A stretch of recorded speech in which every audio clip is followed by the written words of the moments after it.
সংক্রান্তির সকাল থেকে ব্লগটা স্টার্ট করলাম।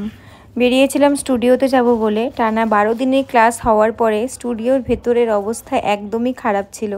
তো সেগুলো পরিষ্কার করতে করতে প্রায় 1.5 ঘন্টা থেকে 2 ঘন্টা সময় এমনিই চলে যায়। তার মাঝখানে চলে আসে প্রিয়া এখানে নেল আর্ট করতে। ওর যেহেতু ক্লাসে একটা নেল আর্ট ফ্রি ছিল, তো সেটা ওকে আমি কমপ্লিট করে দেই। আর এটার চলো ফাইনাল লুকটা তোমাদের দেখাই, কত সুন্দর লাগছে। তার মাঝখানে আমরা এখানে খাচ্ছিলাম চা, আর বেশ হাসাহাসির একটা গল্পও চলছিল। তারপরে চলে গেলাম আমি মার্কেটে কিছু জিনিস নিতে।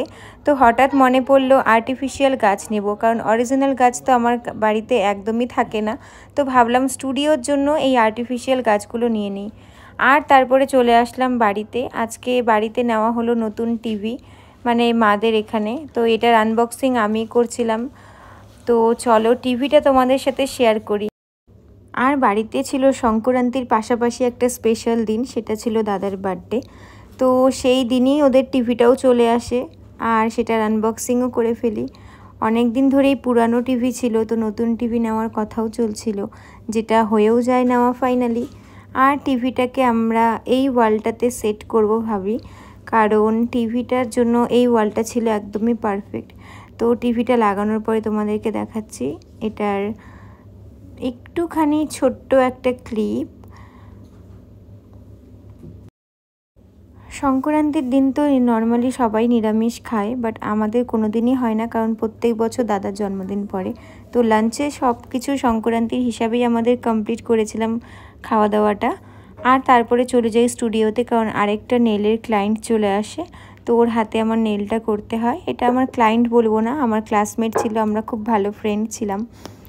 তো ওর হাতে আমি নেলটা কমপ্লিট করি।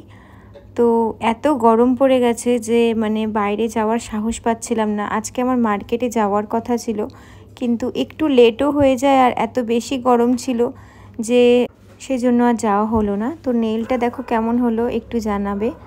আর যেহেতু আজকে চড়কের দিন, কোনো দিনও চড়ক সেভাবে আমি দেখিনি।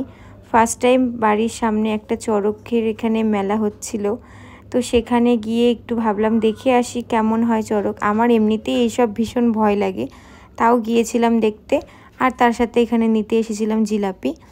তারপরে দেখো চড়কে সেই পুজোটা এখানে হচ্ছিল। এগুলো পুরোটাই আমার অজানা, আমি ঠিক বলতে পারছি না এটা কিসের ঠিক পুজোটার নিয়মটা কি আছে। কিন্তু যাই হোক, আমার দেখা এটা ফার্স্ট চড়ক ছিল। আর কত ভিড় দেখো, যেই ভিড়ে আমি বেশিক্ষণ দাঁড়াতেও পারি না। 10-15 মিনিট দাঁড়িয়ে থেকে আমরা এখান থেকে চলেও আসি বাড়িতে। আর যেহেতু আজকে বললাম বার্থডে ছিল দাদার, তো সেই জন্য আমাদের ডিনারে ছিল স্পেশাল এখানে খাওয়া দাওয়া।